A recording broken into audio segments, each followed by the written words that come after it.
El Morning. Esta mañana bonita, mire, una mañana de lunes. Y bueno, por acá a nosotros nos da mucha alegría en cabina, pues siempre recibir a grandes invitados. Y en esta mañana tenemos a un especialista comprometido con nuestra salud auditiva y respiratoria. Él es experto en diagnosticar y tratar problemas del oído, nariz y garganta que tanto nos ha afectado en los últimos tiempos y en los últimos años y que son áreas esenciales para nuestro bienestar diario, tanto para adultos como para niños. Y en esta mañana, pues del Centro Clínico Cabeza y Cuello nos acompaña el doctor Juan Pablo Díaz, otorrinolaringólogo, cirugía de cabeza y cuello, niños y adultos, quien nos va a ayudar a resolver muchas dudas y comprender mejor cómo cuidar estos sentidos tan importantes. Así que, doctor, muchísimas gracias por acompañarnos en esta mañana y bienvenido al Morning. Muchas gracias por la invitación. Aquí contentos de acompañarlos. Muchas gracias, doctor, gracias por la madrugada porque ya lleva ratito aquí acompañándonos. Y bueno, interesante, y con Danilo hemos platicado porque creo que nos hace mucho más sentido cuidarnos y cuidar nuestra salud auditiva y respiratoria por el hecho de que trabajamos con nuestra garganta, con nuestros oídos, ¿verdad? Y como que entramos un poquito más en conciencia, entonces hablábamos de necesitamos un buen otorrinolaringólogo.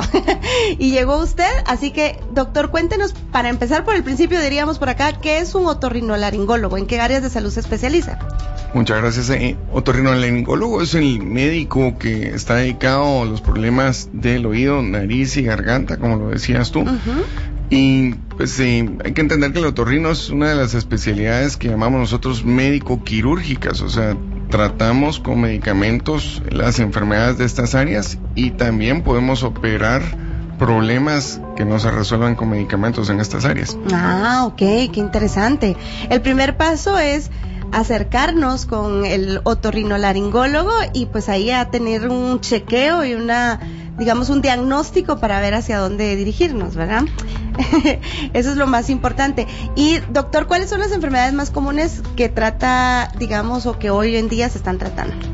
Pues en nuestra área son bien frecuentes los problemas auditivos, que ahora estábamos hablando, uh-huh. Y pues la exposición a ruido es un problema, es considerado pues una pandemia mundial, ¿verdad? El acceso a los audífonos, el acceso a la música, todo el mundo tiene dispositivos y lamentablemente puede haber un mal uso de estos dispositivos. No es que la música sea mala, pero el volumen en el que estamos expuestos sí nos puede generar problemas auditivos.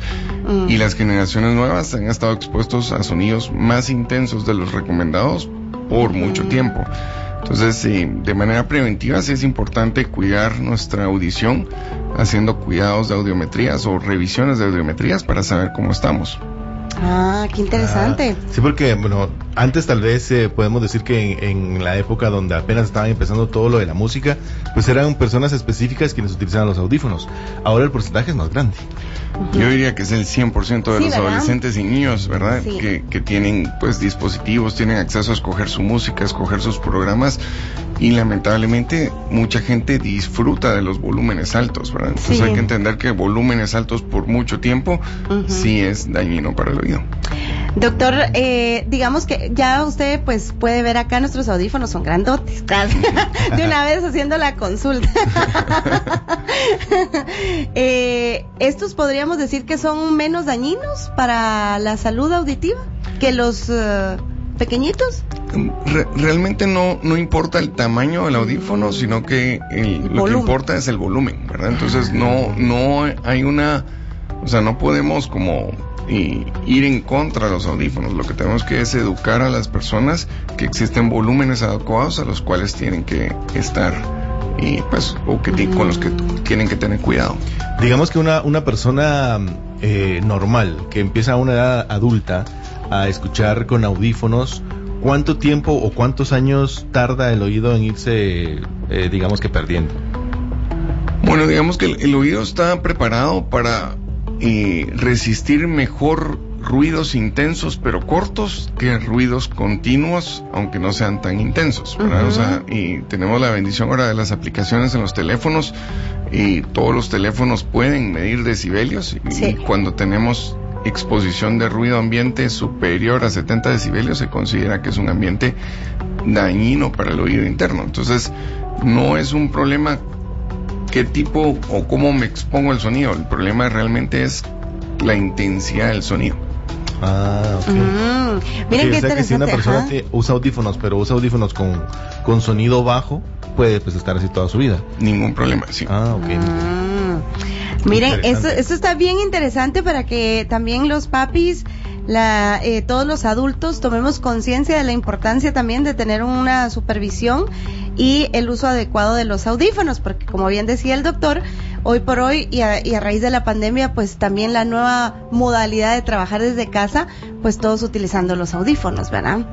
Correcto, sí. Yo creo que sí estamos como sobreexpuestos y pues lo que hay que tener es como un sentido más, pues hacer tus chequeos para ver que estés bien y si ya empezamos a detectar problemas auditivos, porque sí hay que entender que es una pérdida progresiva, o sea, cuando tenemos un problema auditivo habitualmente tenemos la capacidad de irlo frenando poco a poco o de por lo menos no exponernos más, ¿verdad? Si soy una persona que me defiendo mal del ruido, detecto a tiempo que estoy perdiendo audición, pues tener cuidado con los volúmenes me va a ayudar a no progresar esa pérdida de audición.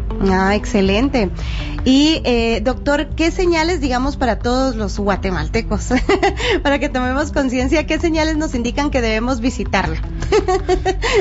Bueno, hay muchas enfermedades que tratamos, ¿verdad? Pero digamos que tal vez las más importantes o las más comunes son, pues hablando desde el punto de vista pediátrico, las infecciones de amígdalas y adenoides son muy frecuentes. Las infecciones de adenoides generan sinusitis, ¿verdad? Esos niños con mucosidad constante y continua y que pues no se cura con medicamentos convencionales o medicamentos tipo antigripales y llevan más de 10 días con mucosidad, pues es un buen motivo para consultar al otorrino, ¿verdad? O sea, ahí vamos a poder ayudarlos con medicamentos y si los episodios no se resuelven con medicamentos también se pueden valorar cirugías. Ok. Sí, porque algunas personas, digamos que ellos como buenos guatemaltecos autodiagnosticamos y decimos, no, lo que tiene es una infección en la garganta y empezamos a recomendar ciertos medicamentos y lo más importante es ir con el especialista, ¿verdad? Para que él ya dé el diagnóstico. Y, doctor, ¿por qué algunas personas son más propensas a tener infecciones en la garganta? Pues habría que ver si tenemos algunos de los factores de riesgo que nos llevan a tener más infecciones. Por ejemplo, existen hábitos tóxicos que nos hacen pues, estar más expuestos, ¿verdad? Todas las personas fumadoras o las personas que tienen un consumo excesivo de alcohol tienen más tendencia a tener infecciones, ¿verdad? Y depende mucho, pues, también de nuestro estado nutricional, de nuestra alimentación, de nuestros hábitos. Pues las personas que se hidratan bien, que pues tienen buenos higiene del sueño, que tienen una buena alimentación, habitualmente tienen defensas altas, ¿verdad? Uno de los problemas que hemos visto en niños es, lamentablemente, la escolaridad temprana sí nos lleva a esos contagios pues masivos entre niños y verdad y que pareciera que lo raro al final de cuentas es estar sano en estos días y no estar en la pues en el cuadro viral de temporada, decimos nosotros, ¿verdad? Qué interesante. Por acá justo me están preguntando si el doctor nos puede ampliar o cómo podemos diferenciar entre una gripe común y una sinusitis. Perfecto, con mucho gusto. Miren, hay 3 condiciones que nos hacen pensar que tenemos que ir con el médico, ¿verdad? Ya sea el pediatra o los otorrinos. En niños, por ejemplo, es bien frecuente que tengamos todo cuadro viral, ¿verdad? O cuadro de resfriado común, ¿verdad? Que es una sinusitis viral aguda.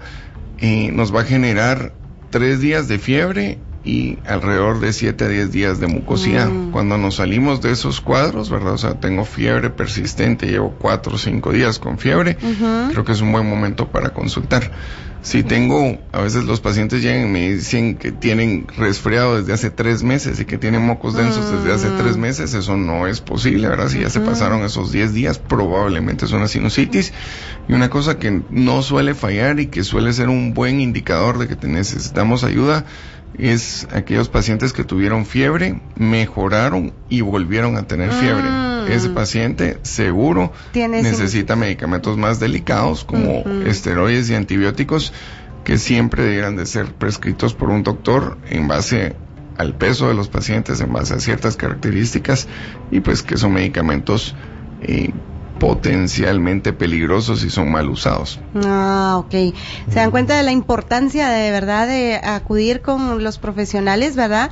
Para poder ser guiados y sobre todo cuidar la salud. Y es que obviamente pues en esta nueva modalidad, en esta nueva era, decimos nosotros, hubo un antes y un después de la pandemia.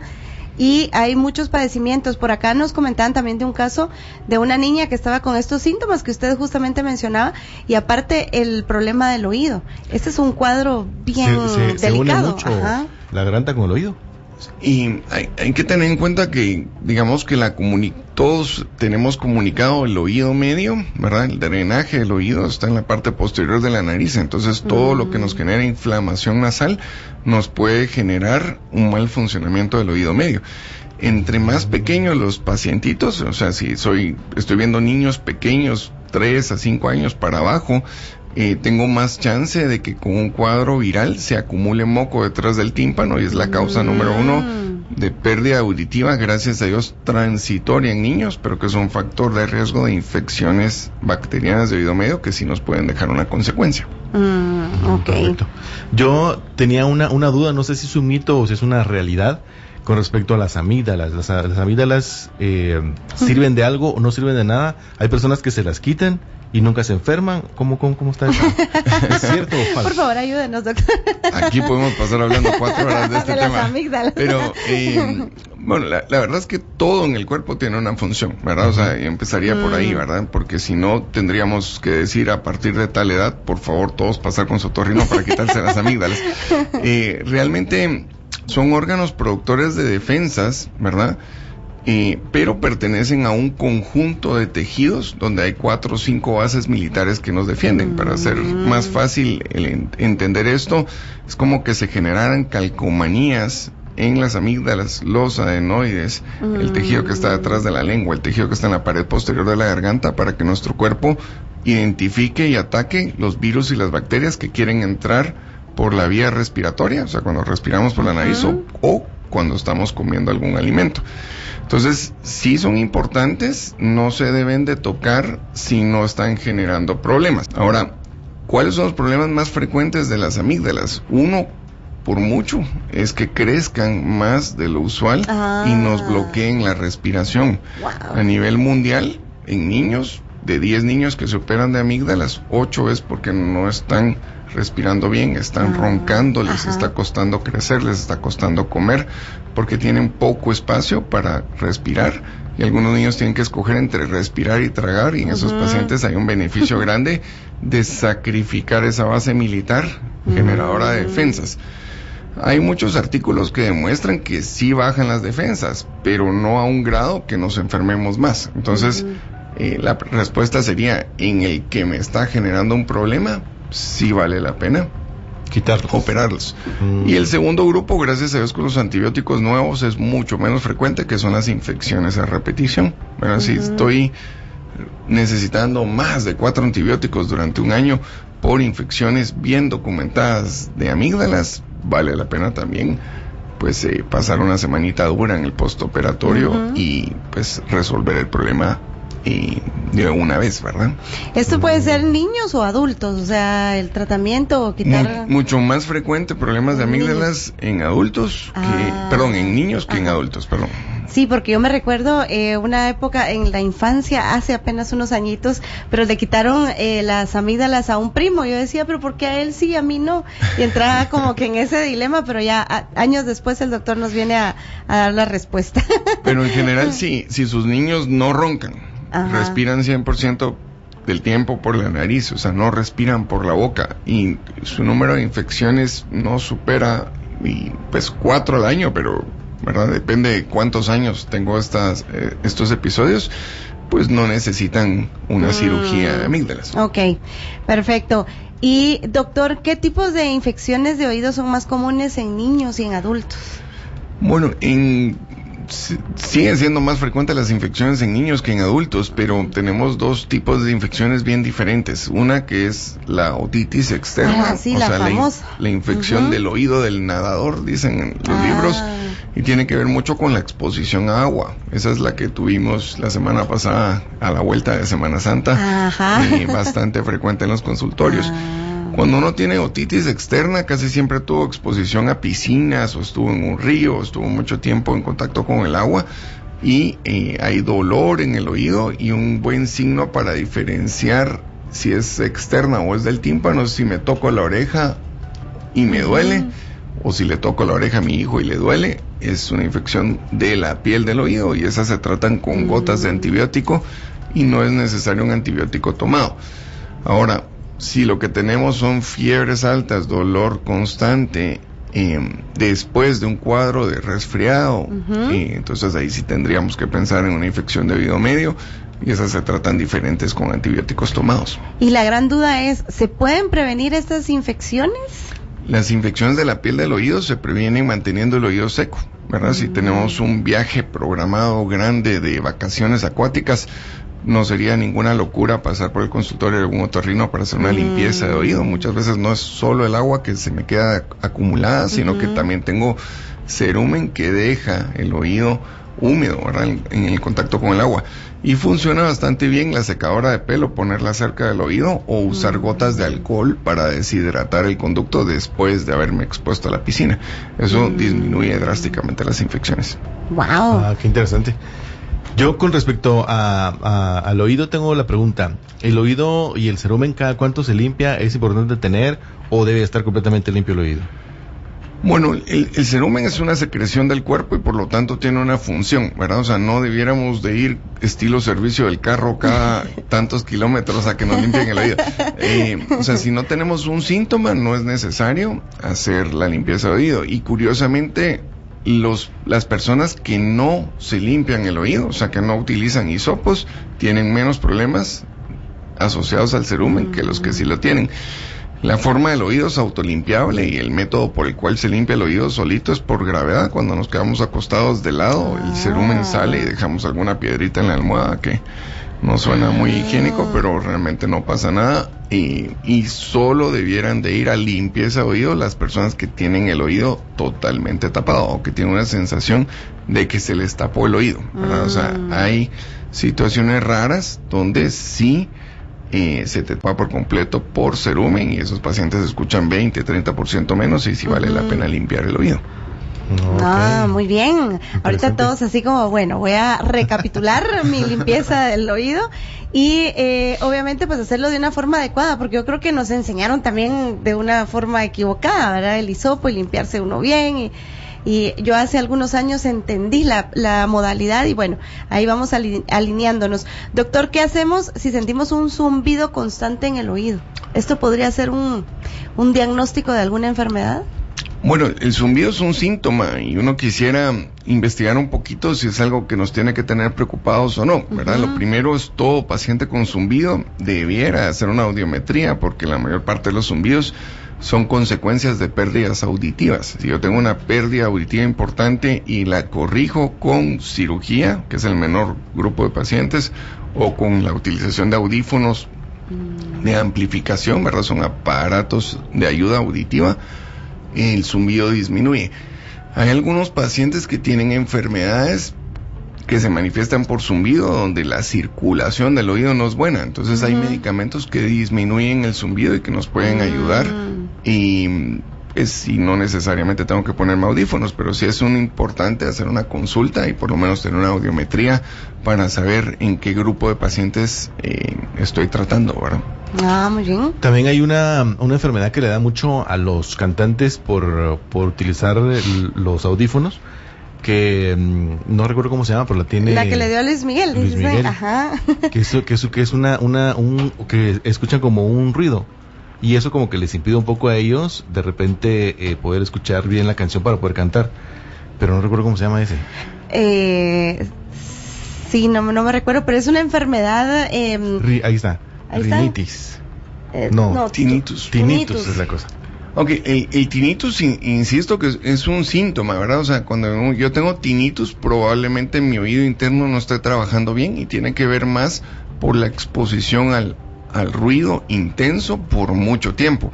Lamentablemente, mucha gente del ámbito, pues, de la farándula, música, grupos musicales, están expuestos a volúmenes muy altos y eso genera destrucción irreversible del oído interno. Podemos mejorarlo con audífonos, sí se mejora, pero no podemos regenerar el oído interno. En casos severos, sí existen cirugías que sustituyen el oído interno, o sea, como poner oídos biónicos que se llaman implantes cocleares, y gracias a Dios en este mundo moderno hay alternativas para que las personas no sean sordas del todo. La mayor parte de las personas con problemas auditivos importantes pueden mejorar con medicamentos, con cirugías, con cirugías de sustitución del oído. Pero tiene que ver más con la exposición a volúmenes altos, probablemente pues cantantes, músicos, el tiempo en el que están expuestos a volúmenes altos es mucho. Sí, okay, no, y definitivamente lo que usted menciona, doctor, es tal cual. De hecho, cuando nos ha tocado de repente estar en alguna actividad cerca, digamos, de la música y las bocinas, yo salgo todavía como que el oído no logra emparejarse, o sea, como que me queda lastimado, podría decirse, ¿verdad? Yo digo, tengo tapado el oído, o sea, como cuando uno está viajando y el avión empieza a subir y el oído, a mí es de las que siempre me afecta y el oído se me empieza como a desnivelar. ¿Qué pasa en ese momento, doctor? ¿Por qué el oído cambia, digamos? Las personas que salen de un concierto con zumbido, o que salen con esa sensación de que escuchan menos, tienen inflamado el oído interno, y es importante pues acudir a un otorrino o tomar esteroides, porque muchos de esos inflamaciones agudas después por el ruido excesivo pueden mejorar si se pauta medicamentos y evitar que nos quede un daño permanente. Ok. Y cuando vamos viajando y el avión empieza a elevarse, yo lo que hago es masticar chicle.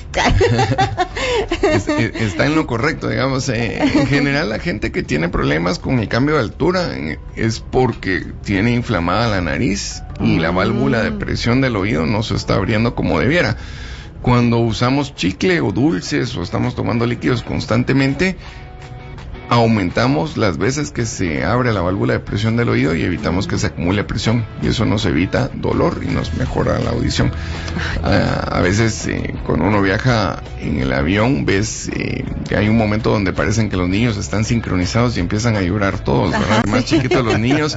Y en esos momentos hubo cambios de presión y las válvulas de presión de los niños no trabajan tan bien como la de los adultos. Entonces es frecuente que haya dolor en vuelos, aún cuando están presurizadas las cabinas. Los problemas del oído, nariz y garganta, áreas esenciales para nuestro bienestar. Y bueno, nos acompaña del Centro Clínico Cabeza y Cuello el doctor Juan Pablo Díaz, otorrinolaringólogo, cirugía de cabeza, cuello, niños y adultos. Así que importante, mire todo lo que estamos platicando.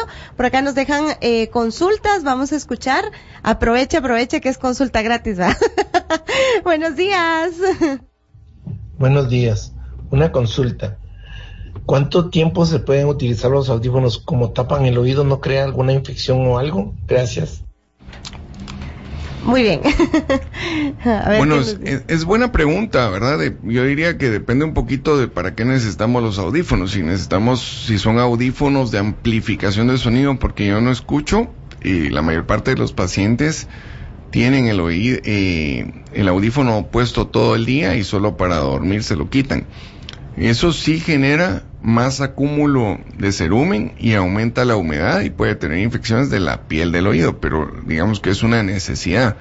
Ahora, cuando trabajo con audífonos, la recomendación es el uso intermitente. O sea, si estoy solo, pues no necesariamente tengo que utilizar el audífono para escuchar, ¿verdad? Obviamente, si hay 3 o 4 personas trabajando en el mismo espacio, si no tienen audífonos, es difícil escuchar, pero yo diría que la gente que trabaja menos una jornada laboral de 8 horas o menos, habitualmente no tiene problemas de infecciones por el uso de audífonos, y si pueden escoger sus audífonos, es mejor que sean estilo orejeras a que sean los que se incrustan dentro del conducto auditivo. Ah, ok, excelente recomendación, gracias doctor. De repente hay personas que dicen, no, yo me quedo escuchando música o, ¿verdad?, o escuchando audios en la noche, imagínese doctor, o sea, pasan bastante tiempo, digamos, con el aparato ahí, y eso a largo plazo pues puede generar malestar. Y tener tapado el conducto auditivo por mucho tiempo sí fomenta humedad y fomenta infecciones, y además pues estamos diseñados para descansar en la noche. Si tenemos sonido ambiente todo el tiempo, o gente que se pone audífonos para escuchar música porque tiene tinnitus, o sea, estamos sobreestimulando el oído y aumentamos el riesgo de tener una pérdida auditiva. Wow. Las personas que van al gimnasio, que utilizan los audífonos pequeños que van dentro, tienden también a tener ese problema, ya que pues como están haciendo ejercicios, sudan más. Todo lo que introducimos dentro del oído, digamos que en cierta forma es el tema de los hisopos, está en contra de los mecanismos de autolimpieza del oído. Entonces, cada vez que yo introduzco algo dentro de mi oído, estoy haciendo que el cerumen retroceda y que tenga más chance de quedarse dentro del oído, ¿verdad? Y eso me puede generar pérdidas auditivas leves o moderadas y mayor tendencia a infecciones. Pero sí es importante, o sea, si me gusta escuchar música con audífonos, pues un voto a favor de las orejeras y menos de pues audífonos implantables dentro, ¿verdad? Excelente. Buenos días, dice, por favor preguntarle al doctor sobre el zumbido en el oído o tinnitus, ¿qué lo causa y cómo se puede quitar? Bueno, hay como 3 grupos de pacientes con zumbido. Yo creo que el más importante es del paciente con zumbido que escucha mal, que platicábamos que es importante hacer una audiometría, y si logro corregir la pérdida auditiva, el zumbido va a mejorar. El segundo grupo son pacientes que tienen problemas de estrés asociados a aumentar la fuerza con la que aprietan los dientes en la noche, ¿verdad? O sea, problemas de mandíbula. Esos pacientes es relativamente sencillo porque se puede visitar a un odontólogo, hacer un guarda oclusal, que son las placas hechas a medida para no apretar los dientes. Eso relaja los músculos de la masticación y hace que aprieten menos y mejora el zumbido, además de usar relajantes musculares. Y el tercer grupo de pacientes, que es tal vez el más difícil de tratar, son aquellos en las que las conexiones entre el oído interno y el cerebro no están coordinadas o trabajando de forma pues ordenada, ¿verdad? En esos pacientes hay que utilizar medicamentos tipo preventivos de migrañas o medicamentos para regular la actividad cerebral y pues en general sí mejoran. Tal vez curar a todos los pacientes con tinnitus no sea posible, pero mejorarlos a todos, yo diría que la mayor parte de mis pacientes están mejor con los tratamientos y con este proceso de investigación de cuál pueda ser la causa. Le preguntaba al doctor también fuera del aire, luego de tener otitis, digamos que ya nos diagnosticaron y pasamos por esa fea situación, ¿qué recomendación da o qué seguimiento se le tiene que dar al paciente que tuvo otitis? Pues la primera pregunta es, ¿esa infección que tuve en el oído medio me generó algún problema crónico, ¿verdad? Y la respuesta, cuando tuviste una otitis media fuerte, valdría la pena hacer una audiometría. O sea, platicábamos que yo puedo tener un oído perfectamente lindo por fuera, mi tímpano transparente, pero no quiere decir que mi oído esté funcionando bien. De ahí que hay recomendaciones de la Organización Mundial de la Salud de hacer un examen de vista anual, que la mayor parte de las personas lo cumplimos, y una audiometría anual que casi nadie cumple. Entonces sí quisiera uno como que, bueno, hacer una audiometría y saber, estoy bien, ¿verdad? O sea, me está trabajando bien mi oído, porque no quiere decir que funcione, ¿verdad? Esto nos va a ayudar muchísimo a largo plazo también, o para prevenir en cualquier momento, ¿verdad? O sea, es como... Pues siempre es bueno, de cara a muchas enfermedades, saber cómo escuchaba el paciente, ¿verdad? A veces el paciente acude solo cuando está en el problema, pero cuánto escuchaba antes no lo sabemos. Entonces, tener como tu historial personal de, yo me hice en el 2025 una audiometría y estaba nítida, nos ayuda mucho a poder tratar a los pacientes. Doctor, ¿y en qué consiste una audiometría? La audiometría es una prueba no dolorosa que dura 20 minutos. Habitualmente se hace en cabinas insonorizadas y se da varios sonidos, digamos, a una intensidad conocida, y es como un mapa auditivo. Lo que nos quiere decir es cuánto escucho yo con respecto al promedio. O sea, entonces ahí puedo decir si alguien escucha bien o si alguien escucha mal, ¿verdad? Y cuánto escucha mal. Ahí se dividen en pérdidas porque el sonido no le llega bien al oído interno, que son las que se pueden corregir con cirugía. Tengo un tímpano perforado, tengo un moco detrás del tímpano, tengo los huesecitos del oído malos, o porque mi oído interno no funciona bien, ahí tenemos que utilizar audífonos, ¿verdad? Pero si es un examen que pues no le debiéramos de tener miedo, relativamente económico y que nos da mucha información. Y es súper rápido, 20 minutos, ¿verdad? 20 minutos y el costo promedio son como 200 quetzales de una audiometría. Wow, importante hacerlo, así que todos queremos cita, doctor, por favor. De hecho, pues también nos va a comentar, por ahí nos estaban preguntando dónde lo pueden contactar para hacer cita directamente y cuidarnos integralmente. Buen día, doctor, yo tengo una duda. Dice, hace una semana me revisaron mi garganta y la doctora me dijo que debería de consultar un otorrino, porque mi úvula y mi paladar no estaba simétrico, que debe de tener forma de M, pero el mío no está así. Pero a mí a los 16 años me quitaron las amígdalas, ahora tengo 35. Mi duda es, ¿normal? Y si debo asistir a la consulta. Las asimetrías en los paladares después de cirugía de amígdalas pueden ser frecuentes. Tal vez yo le diría que si no tiene ningún síntoma, no es algo por lo que tenga que estar preocupado. O sea, si usted come bien, su pronunciación es correcta, y no le cuesta respirar y no está roncando, y tal vez es solo como un fallo en la cicatrización, que no cicatrizó simétrico, pero pues, si tienen dudas o si hay alguno de los síntomas que comenté, con mucho gusto los podemos evaluar. Dice, muy interesante la información sobre el cuidado del oído, y una pregunta, dice al doctor, si no sale la bolita del cerumen, pero hay acumulado en el oído, ¿qué se puede hacer? Es el caso de mi sobrina, dice, gracias por tan interesante tema, y vamos a ver qué puede hacer, dice, si no sale la bolita del cerumen, pero hay acumulado en el oído. Bueno, hay gotas que disuelven el cerumen y que fomentan que salgan solito, ¿verdad? Desde las famosas gotas de agua oxigenada hasta productos que, pues, más específicos para esto nos pueden ayudar. Tal vez regresaría un poquito a lo mismo, ¿verdad? O sea, tenemos como cierta obsesión con la limpieza y no necesariamente necesitamos limpieza si no tenemos un síntoma. O sea, si esta pues sobrinita está escuchando bien, no necesita acudir al doctor, lo más seguro es que se va a resolver solo. Ahora, si tiene la sensación de oído tapado o sienten las personas que no está poniendo atención en clase o que hay que repetir las cosas, sí, con mucho gusto las podemos evaluar para hacer una limpieza de oído. Excelente. Por acá, buenos días. Irnos directamente, dice por acá. ¿Qué pasa si te sale sangre en la nariz por 30 minutos? ¿Qué pasa si te sale sangre en la nariz durante 30 minutos? Bueno, es una buena consulta. Realmente los niños y adolescentes son frecuentes los sangrados nasales y casi siempre tienen que ver con inflamaciones tipo rinitis, ¿verdad? O sea, cuando tenemos un paciente que sangra, es recomendable darle antialérgico, usar cremas o productos que lubriquen la nariz.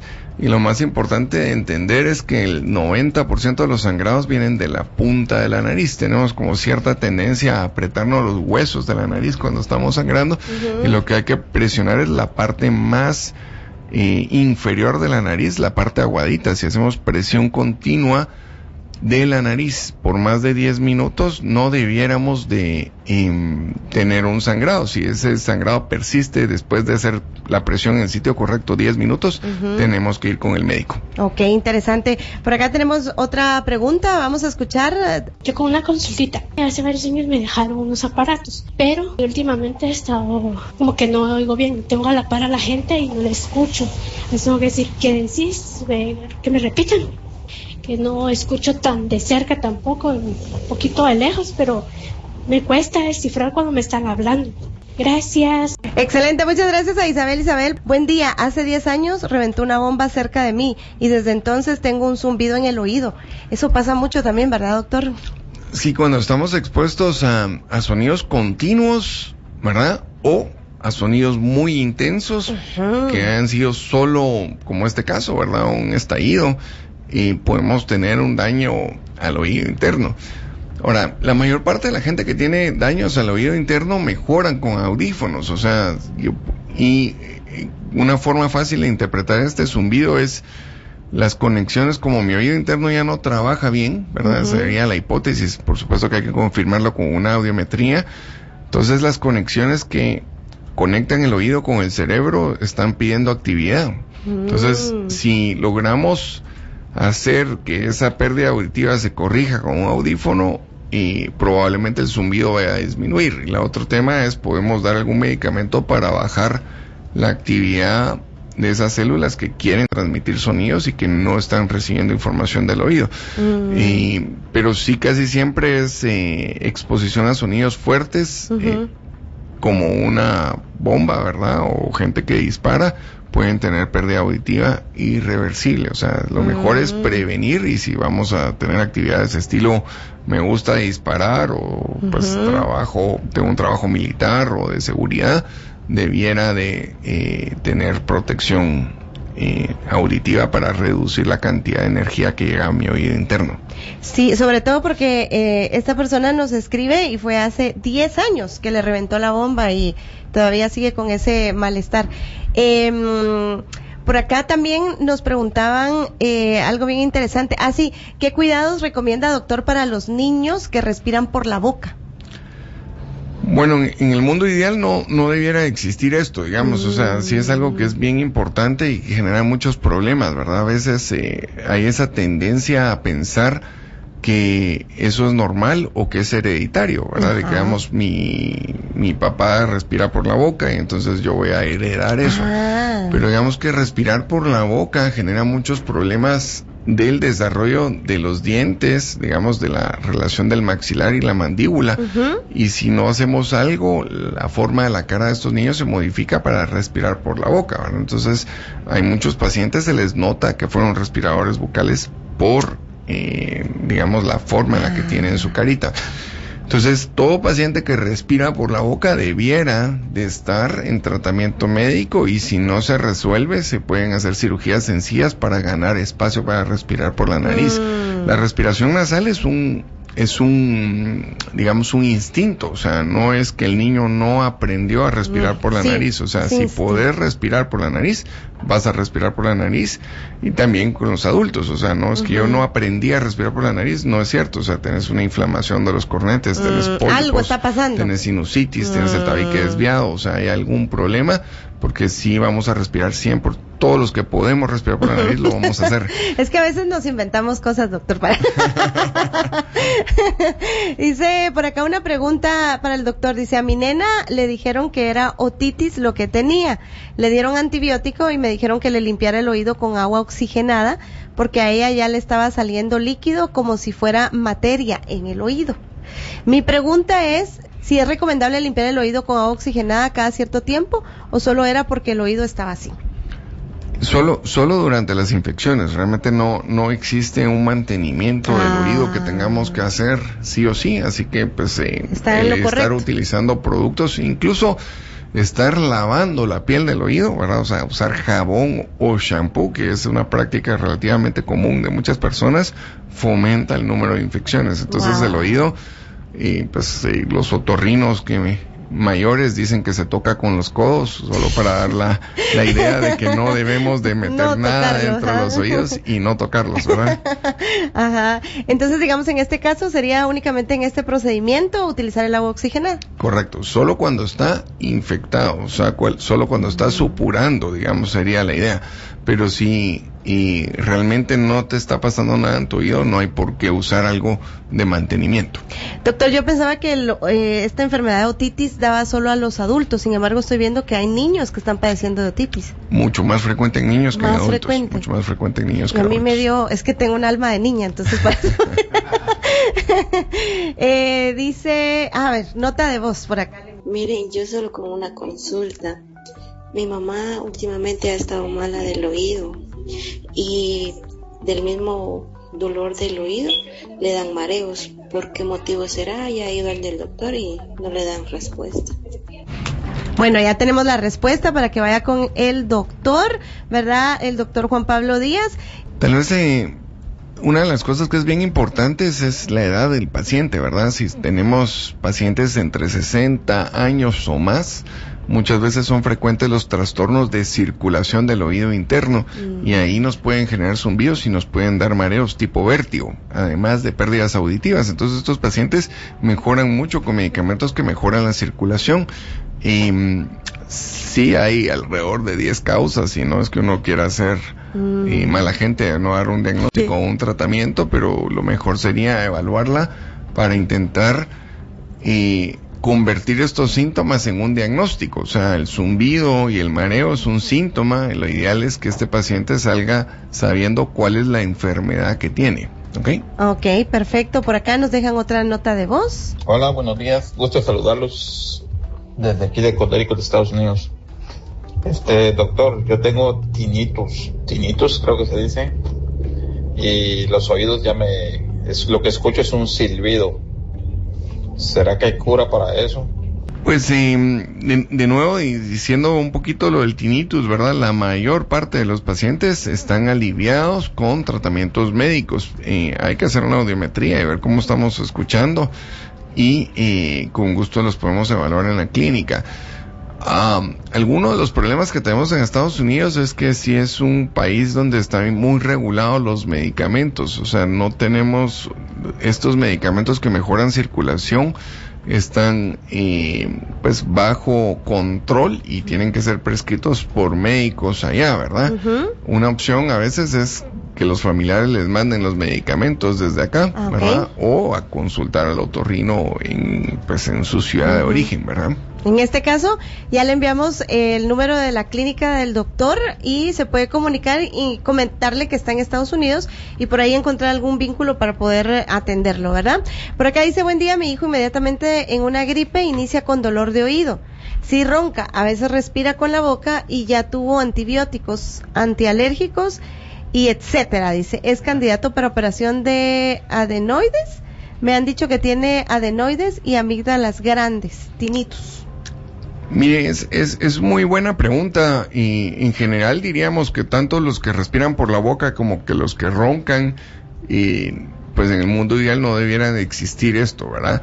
En niños es sumamente fácil de resolver porque el crecimiento de amígdalas y adenoides controla el 95% de los ronquidos. O sea, si aún 100 niños que roncan, que fueron tratados con puffs, con antialérgicos, como ponen acá, y no respondieron después de 1 a 3 meses de tratamiento, los operamos, podemos corregir el ronquido en el 95% de los pacientes. En adultos, lamentablemente, no tenemos algo tan efectivo, y el ronquido tiene que ver mucho con el sobrepeso, lo cual hace que no sea tan fácil tratarlos. Ya. Y lo otro que diría es, existe la posibilidad de que este chico tenga infecciones por bacterias que vivan dentro de sus adenoides. Y estas bacterias que se reproducen en los adenoides generan el 75% de las infecciones de oído medio y el 75% de la sinusitis. Entonces, cuando un paciente no responde a medicamentos, quitar los adenoides nos reduce 3/4 partes las infecciones de oído medio y 3/4 partes la sinusitis. Sí nos encantaría evaluarlo y creo que sí es un buen candidato. Excelente, por ahí entonces a nuestra amiga, y vamos a estar posteando también las redes y el número telefónico para que ustedes lo tengan ahí en las redes de El Morning Oficial y puedan contactar directamente al doctor Juan Pablo Díaz. Por acá, vamos a ver, nos habían dejado otro mensaje. Dice, buenos días, gusto en saludarles con una consulta. Dice, mi esposo ha tenido sangrado de nariz por ocasiones. Él toma un medicamento específico porque está operado del corazón. ¿Será peligroso? Dice por acá. Bueno, esto específicamente es un anticoagulante que está tomando warfarina y es tal vez el medicamento más difícil de manejar porque es un medicamento muy inestable. A veces la misma dosis te puede generar que los niveles estén 3 o 4 veces arriba de lo normal. Digamos, en estos casos donde el paciente no puede quitarse el medicamento, ¿verdad? Porque quitárselo lleva a un riesgo de infarto o de que se tapen unas dispositivos especiales que se ponen en las arterias del corazón que se llaman stents. hace que nos toque a nosotros pues hacer lo que podamos con cauterizaciones. Muchas veces se puede poner anestesia local en la clínica, usar cámaras para detectar los vasitos que puedan estar sangrando y estar cauterizando constantemente esos vasitos. Pero estos pacientes, el problema es que necesitan el medicamento y los sangrados son más frecuentes, más intensos y más duraderos en los pacientes que están tomando este medicamento. Entonces lo mejor es evaluarlo, y con una gota de sangre en un paciente anticoagulado creo que vale la pena hacer una pequeña cauterización para evitar que esto progrese. Si es una causa a veces de sangrados importantes que nos llevan a hacer cirugías de emergencia. Excelente, qué importante lo que comenta el doctor. Por acá nos están llegando varios mensajes y también saludos a todos. Dice, gran tema y gracias por resolver nuestras dudas. Al doctor, muchísimas gracias, de verdad. Y por acá tenemos más consultas. Dice, la operación de cornetes, adenoides y amígdalas ayudan a la persona a mejorar en algo la apnea del sueño. Bueno, buenísima pregunta. Y sí ayudan, y tal vez me quedaría con la palabra ayudan, ¿verdad? O sea, algunos pacientes se curan, pero es difícil decir. La apnea del sueño en adultos tiene que ver con 3 sitios anatómicos. El primero es la nariz. O sea, yo puedo dejar la nariz perfecta de un paciente que si tiene los otros 2 sitios anatómicos malos, no necesariamente se va a curar. Los otros 2 sitios anatómicos son el paladar y las amígdalas, donde también hay cirugías efectivas para eso, y el sitio anatómico que nos cuesta más en un adulto es la lengua. O sea, tiene que ver con el desarrollo de la mandíbula y tiene que ver el peso. Cuando nosotros aumentamos de peso, la lengua aumenta de volumen y obstruye más. Entonces, a nivel mundial diría yo que la fórmula que más ha triunfado es hacer cirugía nasal para tener el máximo espacio respiratorio posible, y la utilización de estos aparatos que ponen, que se llaman CPAPs. El CPAP es una cajita que nos tira aire cuando nosotros respiramos y nos ayuda a evitar las obstrucciones de respiración para que el aire llegue bien al pulmón. Entonces, sí ayuda, sí se pueden combinar, en especial en aquellos pacientes que compraron su CPAP y no lo están usando de una forma correcta, que tiene que ser 4 horas mínimo todos los días.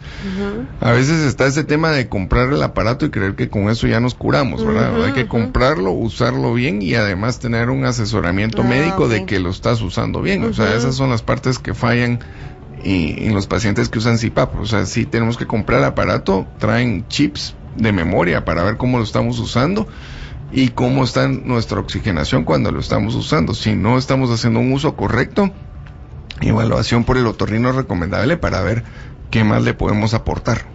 Excelente. Y ya que lo comentaba, doctor, respecto a los aparatos del oído, por acá nos habían consultado si estos tienen algún arreglo, o sea, se pueden utilizar una vez se hayan utilizado y se manden a reparación. ¿Estos sí se pueden seguir utilizando? Excelente pregunta. Este es un tema difícil a veces y es algo que está siempre en nuestros consultorios.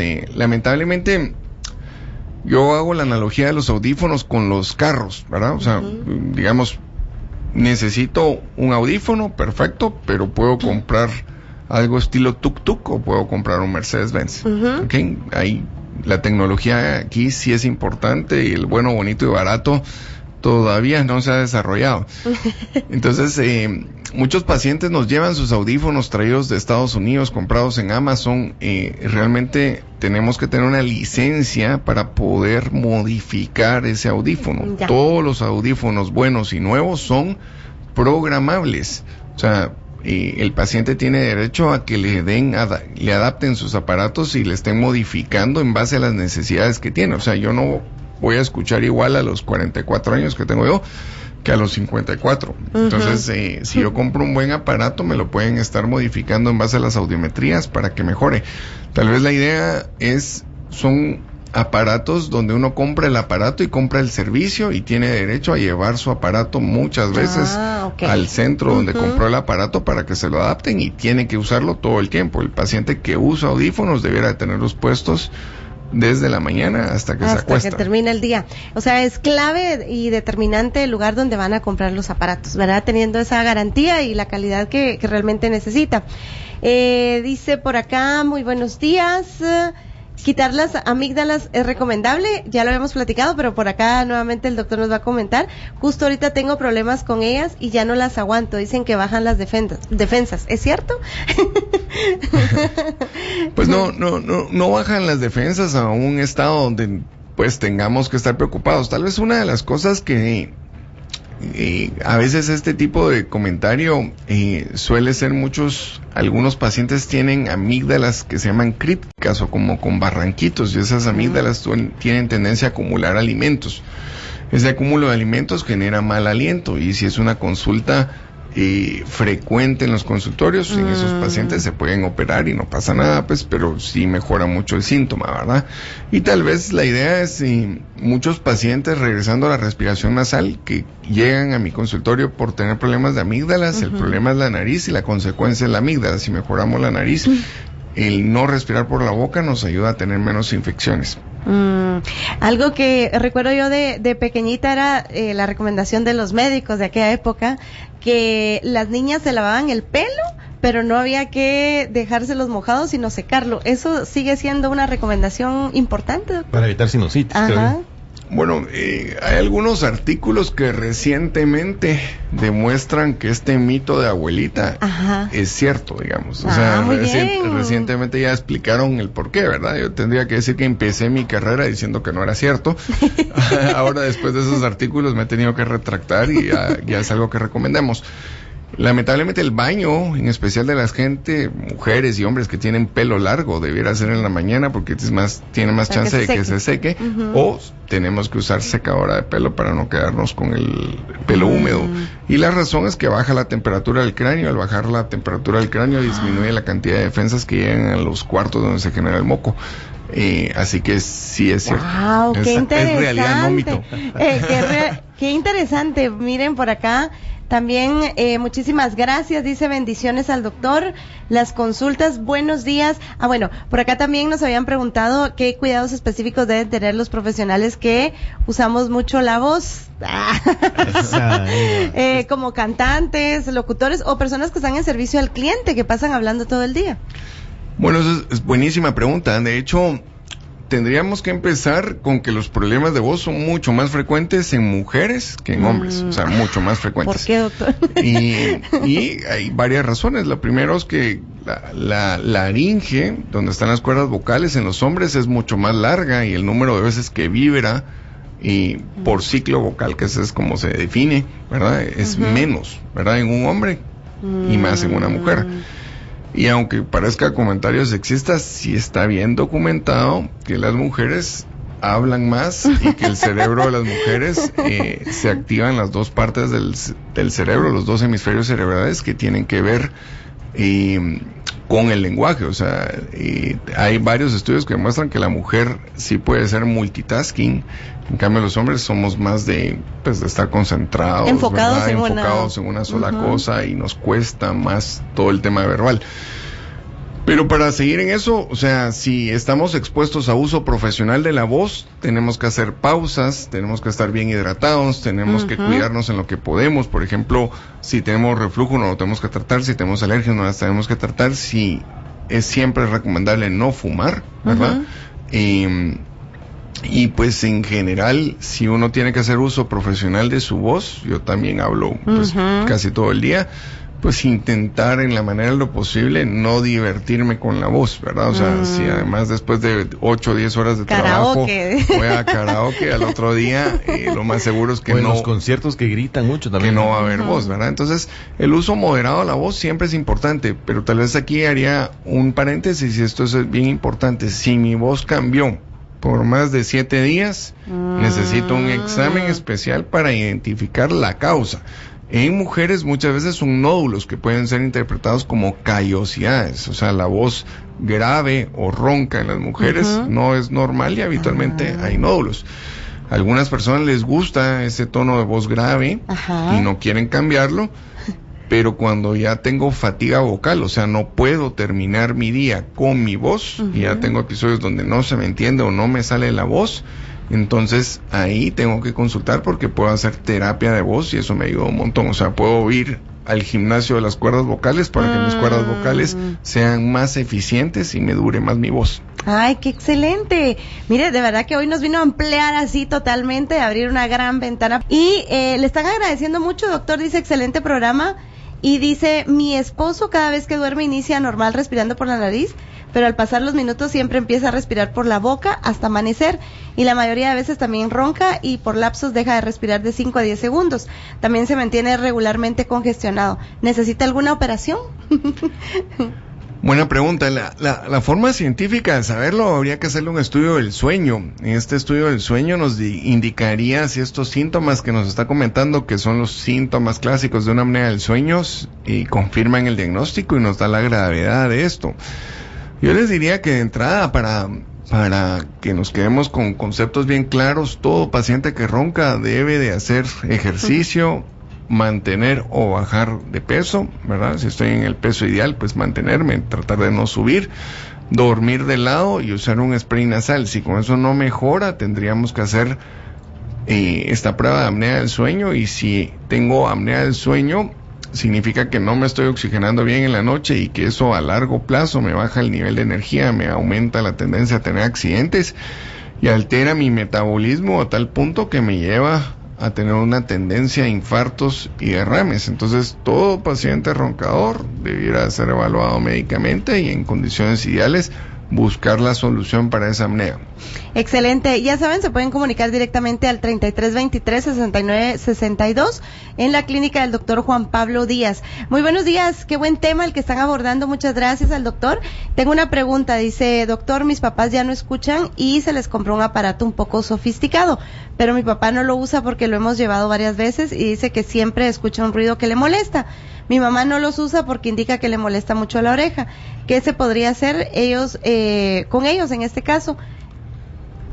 Bueno, aquí hay dos cosas importantes. Uno es, a veces como familiares de pacientes, uno quiere imponer el tratamiento y siempre tiene que ser el paciente el que quiera recibir el tratamiento, ¿verdad? Uh-huh. Entonces, hacerles conciencia de que existen alternativas y que sí se pueden usar. Yo diría que, modestia aparte, la mayor parte de los pacientes adaptados audiológicamente en nuestra clínica, o sea, que compran audífonos en la clínica y los usan de forma regular y están muy contentos. Y aquí, lamentablemente, pues sí tienen que ser aparatos hechos a la medida del paciente, con el mapa auditivo que necesita el paciente.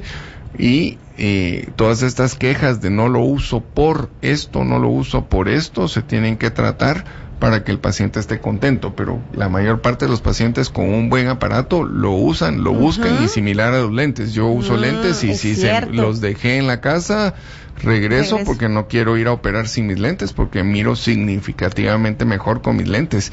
Y eso es lo que uno busca con el aparato, o sea, que el paciente quiera el aparato, lo busque, lo tenga, lo cuide, y no quiera estar sin su aparato, ¿verdad? Si no, probablemente está mal adaptado o recibió el aparato que no era para él. Qué buen ejemplo el que dio doctor de los lentes, o sea, ahí es donde tenemos que entrar en esa conciencia de pues que realmente sea el aparato que ellos necesitan. Bendecido día, dice por acá Bismi, grandioso tema, y gracias doctor. La consulta es cuando se forman eliolitos y se hacen gárgaras de agua oxigenada cuadrada con agua para que salgan, ¿es bueno o en sí es mejor extraer las amígdalas o hay medicamentos para evitar eliolitos? El término correcto es tonsilolitos, no es solo para, pues no, me imagino que estamos hablando de lo mismo, que son restos de alimento metidos dentro de las amígdalas. Habitualmente no recomendamos que se haga nada para sacar esos tonsilolitos, porque la cura suele ser peor que la enfermedad. Hay gente que empieza a tocárselos con hisopos o con pinzas y lastimarse las amígdalas fomenta el desarrollo de infecciones. Lo que recomendamos es usar colutorios que puedan enmascarar un poquito el aliento, ¿verdad? O sea, usar algún enjuague bucal que nos mire si de manera sencilla esto evita el mal aliento, que sería la consecuencia del tonsilolito. Si eso no se mejora, sí es mejor considerar la cirugía de las amígdalas. Interesante. Por acá, interesante la información compartida por el doctor. Soy rinítica, alérgica y en mi lugar de trabajo hay aire acondicionado. Eso me perjudica porque he notado que cambia el tono de mi voz. Buenísima pregunta. Y Aquí tenemos un tema bien importante, ¿verdad? La mayor parte de la gente alérgica es alérgica todos los días y hay cierta tendencia a no quererme medicar y eso nos lleva a tener consecuencias de la alergia. Probablemente ya es una paciente con cornetes muy grandes y cualquier cosa extra como el aire acondicionado nos genera pues una obstrucción total de la nariz que sí puede cambiar la resonancia de la voz, o sea, hablar con sensación de nariz tapada, ¿verdad? Entonces, si ella se trata correctamente su rinitis alérgica, probablemente su tolerancia al aire va a ser mejor. Aún así hay gente que sí es muy sensible a los cambios de temperatura, tanto frío como calor. Hay gente que aumenta la mucosidad con el frío o con el calor, o se les tapa por completo la nariz con el frío y con el calor.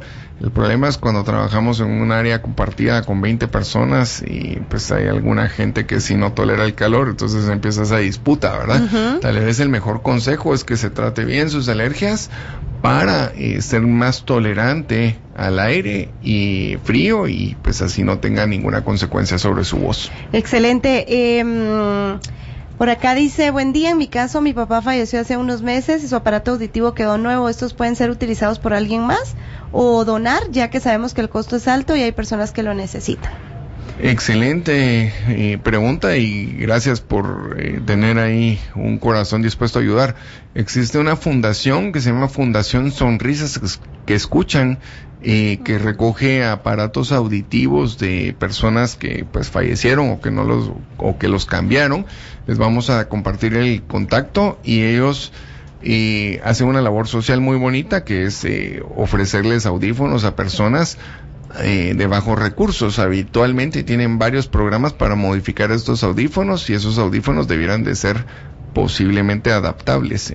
Con gusto les pasamos el contacto. Por acá nos están pidiendo, envíennos realmente acá solo un mensajito y nosotros con gusto le enviamos el número del doctor para que le puedan contactar.